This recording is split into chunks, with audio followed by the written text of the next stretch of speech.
के ठीक 12 बजते ही उस सुनसान चौराहे पर हवा का मिजाज बदल जाता था। दिन में जहां ऑटो और बसों की आवाजें गूंजती थीं, वहां आधी रात को सिर्फ स्ट्रीट लाइट की पीली रोशनी और सन्नाटा बजता था। उस रात एक टैक्सी आकर रुकी। पीछे की सीट पर अचानक ठंडी हवा की लहर के साथ एक भारी बदन का मुसाफिर ओवरकोट पहने बैठ गया।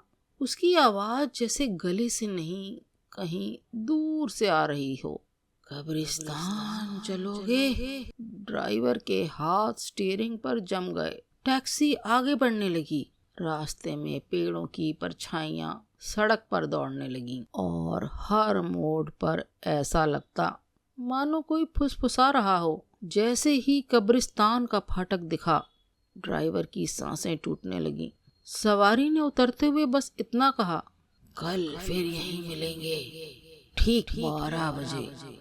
मेरे प्यारे व्यूअर्स, प्लीज़ चैनल को सब्सक्राइब करें ताकि आने वाली हर कहानी आपको सबसे पहले मिल सके। रात के 11:45 हो रहे हैं।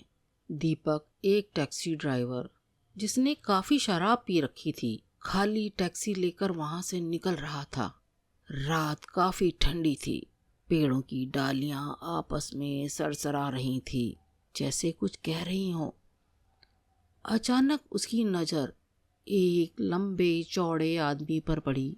लंबा ओवरकोट पहने वो शेड में खड़ा था। उसे देखकर ऐसा लगता था जैसे वो किसी का इंतजार कर रहा हो। दीपक को लगा कि चलो, रात की आखिरी सवारी भी मिल गई। उसने उसके पास जाकर टैक्सी रोकी और शीशा नीचा किया। अरे साहब, किधर जाना है? अरे भाई सुनो, चलो भाई साहब, रात को ज़्यादा भाड़ा मत देना, जितना मीटर में आए उतने ही पैसे दे दीजिए। अरे भाई, जाना किधर है ये तो बताइए। मैं छोड़ देता हूँ। वो आदमी कुछ गुस्से और रहस्यमय आवाज में बोला, भाई मैं हमेशा एक ही टैक्सी में जाता हूँ, मुझे उसी का इंतजार है, तुम जाओ। अरे भाई, जितने पैसे उसको देते हो उतने ही मुझे भी दे देना। दीपक ने उसका चेहरा देखने की कोशिश की, पर उसने अपना चेहरा इतना नीचे कर लिया कि अंधेरे में दीपक को कुछ भी नजर नहीं आया। अरे भाई, मुंह काहे को छुपाता है कौन तू? है कौन? अगले दिन टैक्सी स्टैंड पर चर्चा गर्म थी। यार बहुत बुरा हुआ, पता नहीं कौन था वो जिसने टैक्सी ड्राइवर को इतने बुरे तरीके से मार डाला। देख, मेरे को क्या लगता है मालूम है, जरूर कोई वो टपोरी रहा होगा, पैसे को लेकर लफड़ा हुआ होगा और उस टपोरी ने ड्राइवर को खल्लास कर दिया। लो, रहीम चाचा भी आ गए, इनसे सारी बात मिल जाएगी। चाचा सलाम। वालेकुम अस्सलाम। गोविंद, तूने कुछ सुना? हाँ चाचा, सोनापुर कब्रिस्तान के पास एक टैक्सी ड्राइवर का कत्ल हो गया है। किसने मारा होगा उस ड्राइवर को? वो लोग अफसोस करने लगे। चाचा, पुलिस चौकी से यही मालूमात करके आ रहा हूँ। पुलिस वालों का कहना है कि कत्ल बहुत ही बेरहमी से किया गया है। मकतूल का चेहरा बुरी तरह से कुचल दिया गया था। उसके सीने में दिल नहीं, कोई पत्थर घुसा हुआ था।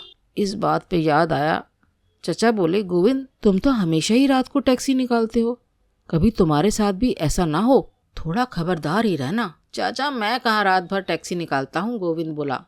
अब उनका तो एक ही फिक्स पैसेंजर है, एक जगह से लेकर दूसरी जगह छोड़ देता हूँ उसे, और अपन का सारी रात भर का पैसा मिल जाता है। खुश नसीब हो मियाँ जो ऐसा पैसेंजर मिला। रहीम चाचा बोले, मुझे क्या लगता है मालूम, वो आदमी जरूर 2 नंबर का धंधा करता होगा। वो आदमी क्या करता होगा ये तो मुझे भी नहीं मालूम, लेकिन है बड़ा दिलदार पैसेंजर, गोविंद बोला। उसी रात जब गोविंद टैक्सी लेकर निकला, अभी 11:30 ही हो रहे थे।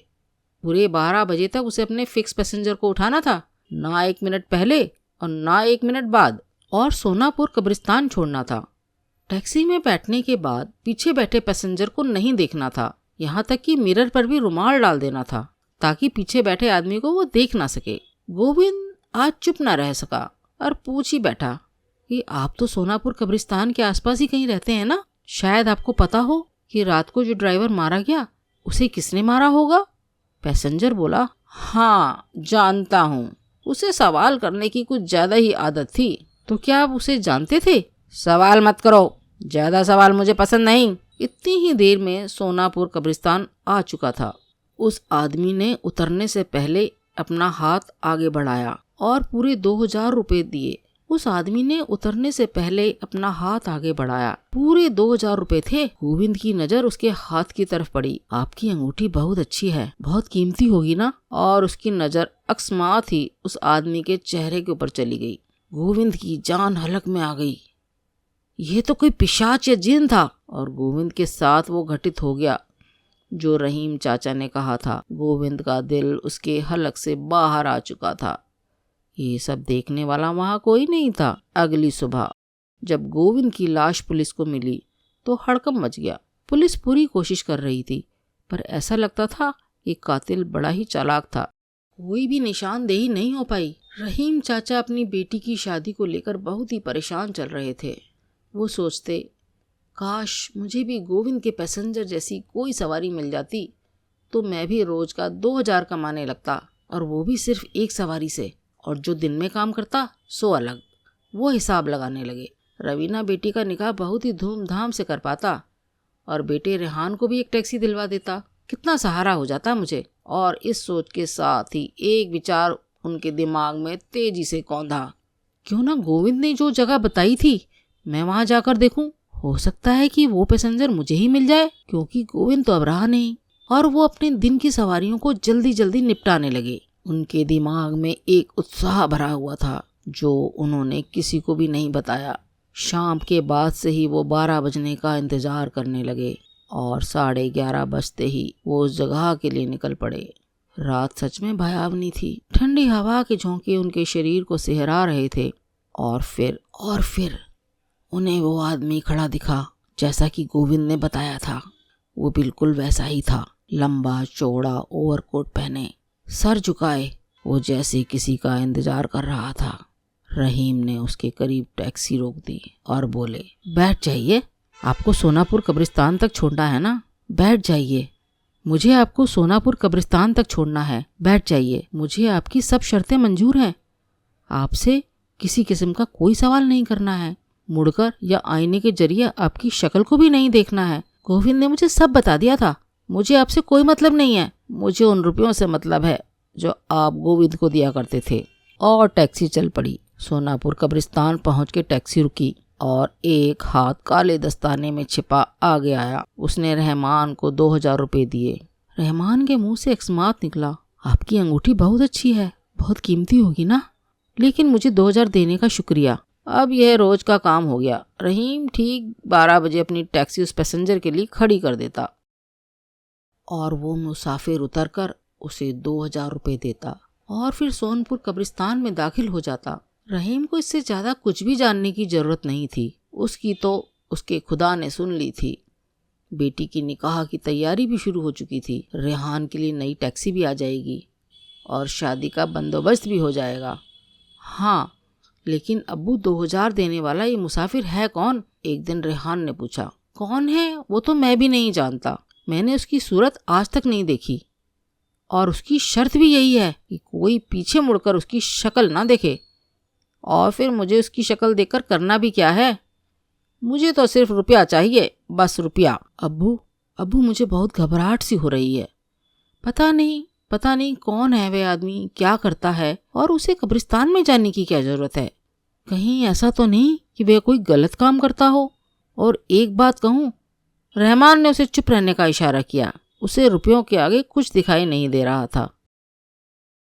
रहमान बोला, सिर्फ इतना याद रखो कि यह मुसाफिर, यह अजनबी हमारे लिए एक मसीहा बन के आया है। 12 बजे वे 4 बत्ती से टैक्सी पकड़ता है और सोनापुर कब्रिस्तान के पास उतर जाता है। कहाँ कैसे आता है, कहाँ जाता है, मुझे नहीं मालूम। ताज्जुब की बात है। और ये सिलसिला इसी तरह पूरा महीना चलता रहा। एक दिन रहमान की तबीयत काफी खराब थी। रेहान बोला, अब्बू आपको क्या हो गया है? आपकी तबीयत तो बहुत खराब है। मेरे ख्याल से आज आपको काम पर नहीं जाना चाहिए। डॉक्टर ने भी आपसे यही कहा है कि आप आराम करें। अब्बू, अरे आपको तो बहुत तेज बुखार है, आपको वहाँ बिल्कुल नहीं जाना चाहिए। रहमान बोला, नहीं बेटा, मेरा वहाँ जाना बहुत जरूरी है। मुझे वहाँ जाना ही पड़ेगा, नहीं तो वो मुसाफिर नाराज हो जाएगा। बेटे हो सकता है वो कोई दूसरी टैक्सी ढूंढ ले। अगर ऐसा हो गया तो जिंदगी की सारी उम्मीदों पर पानी फिर जाएगा। अब्बू अगर आपका इतना जाना जरूरी है तो आज टैक्सी मैं निकाल लेता हूँ, रेहान बोला। नहीं नहीं, तू टैक्सी लेकर नहीं जाएगा, तू नहीं जाएगा, तू टैक्सी लेकर नहीं जाएगा। तू जानता नहीं वो मुसाफिर कितना अजीब है, ना जाने कब क्या हो जाए। अब्बू आप फिक्र ना करो, रेहाना ने मुझे सब कुछ बता दिया है। मैं उस मुसाफिर की तरफ मुड़कर भी नहीं देखूंगा और उसे सोनापुर कब्रिस्तान छोड़कर पैसे लेकर तुरंत ही लौट आऊंगा। हाँ हाँ अब्बू, रेहान सब कुछ संभाल लेगा, जाने दीजिए ना उसको, रेहाना ने कहा। लेकिन उसकी शर्तों को भूलना नहीं बेटा। मैं नहीं भूलूंगा। ठीक है, खुदा हाफिज। रेहान ठीक वक्त पर उस जगह पहुंच चुका था। सारी शर्तें उसके दिमाग में घूम रही थी। रेहान ने देखा वह आदमी टैक्सी का इंतजार कर रहा था। उसने धीरे से उसे कहा, आज मेरे अब्बू की तबीयत बहुत ख़राब है, इसीलिए मुझे आना पड़ा। वैसे आप फिक्र ना करें, अब्बू ने मुझे सब समझा दिया है। मैं आपको सोनापुर कब्रिस्तान छोड़ दूंगा और पीछे मुड़कर आपकी तरफ नहीं देखूंगा। और इस काम के आप मुझे पूरे 2000 रुपये देंगे साहब। गाड़ी चल पड़ी। थोड़ी देर में रेहान ने पूछा, आपसे एक बात पूछूं? बुरा तो नहीं मानेंगे? आपने ये शर्त क्यों रखी है कि कोई आपको पीछे मुड़कर ना देखे? आपने जवाब नहीं दिया साहब। अच्छा खैर छोड़िए, इतना तो बता दीजिए कि आप रोज रात को कब्रिस्तान क्यों जाते हैं? लेकिन पीछे से कोई जवाब नहीं आया। बातों में पता ही ना चला कि सोनापुर कब्रिस्तान आ गया है। पैसेंजर ने चुपचाप 2000 रुपये रेहान की तरफ बढ़ा दिए। रेहान की नज़र उसके हाथों पर पड़ी। आपकी अंगूठी तो बहुत खूबसूरत है। रेहान सब कुछ भूल चुका था और उसकी नज़र पैसेंजर के चेहरे पर चली गई। नहीं नहीं नहीं गोविंद चाचा, आप? वहाँ गोविंद एक पिशाच के रूप में बैठा था। उसने कहा, यही गलती मैंने भी की थी जो तुमने करी है। उस पैसेंजर की तरफ देखकर, अब वो भटकती आत्मा मैं हूँ, पर कुछ भी बताने के लिए अब तुम जिंदा नहीं रहोगे। और गोविंद का रूप लिए उस पिशाच शक्ति ने रेहान का दिल उसकी छाती से निकाल लिया। अगली सुबह रहीम और रेहाना के लिए काला सूरज लेकर आई, एक ऐसा अंधेरा जो शायद उनकी जिंदगी से कभी नहीं निकल सकता था। रहीम समझ चुका था कि उसके मना करने के बावजूद रेहान ने उसकी शर्तों पर ध्यान नहीं दिया, लेकिन रेहाना की शादी तो अभी बाकी थी और रहीम एक दिन के लिए भी उस पैसेंजर को छोड़ नहीं सकता था। वो शाम होते ही 11:30 बजने का इंतजार करने लगा। रेहाना ने उससे पूछा, अबू कम से कम आज तो मत जाइए, ना जाने वो मुसाफिर कौन है जिसने मेरे भाई को भी मार दिया। बेटी, वो शायद एक भटकती हुई रूह है, जो कोई उसका कहा नहीं मानता उसे अपनी जिंदगी से हाथ धोना पड़ता है। लेकिन तुम घबराओ मत, मैं ऐसा नहीं करूँगा। अल्लाह ने चाहा तो मुझे कुछ नहीं होगा बेटी मुझे। और रहमान जल्दी जल्दी रेहाना को दरवाज़ा अंदर से बंद करने की हिदायत देकर टैक्सी की चाबी लेकर पैसेंजर को लेने निकल पड़ा। ठीक 12 बजे पैसेंजर टैक्सी में बैठ चुका था। रहमान ने डरते डरते कहा, मेरी जिम्मेदारी अभी ख़त्म नहीं हुई है, मुझे अपनी बेटी का निकाह करना है। बहुत समझाया था मैंने अपने बेटे को, लेकिन उसने मेरी एक ना मानी और उसके सवालों ने उसकी जान ले ली। पर मैं ये सब आपको क्यों बता रहा हूँ, माफ़ करना। गाड़ी स्टार्ट हो चुकी थी। सोनापुर कब्रिस्तान पहुंचकर टैक्सी रुकी और पैसेंजर ने रुपए देने के लिए हाथ आगे बढ़ाया। वही हाथ जिसमें एक बड़ी कीमती अंगूठी थी और हाथ में आज 2000 रुपये नहीं बल्कि 50,000 की गड्डी थी। रहमान का पूरा शरीर रुपए देकर कांप गया।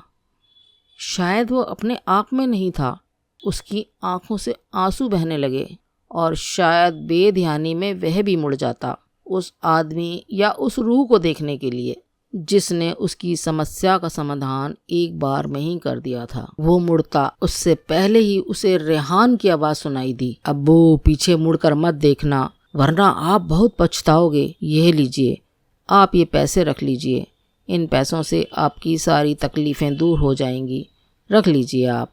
और तुरंत उतरकर वो कब्रिस्तान के अंदर दाखिल हो गया।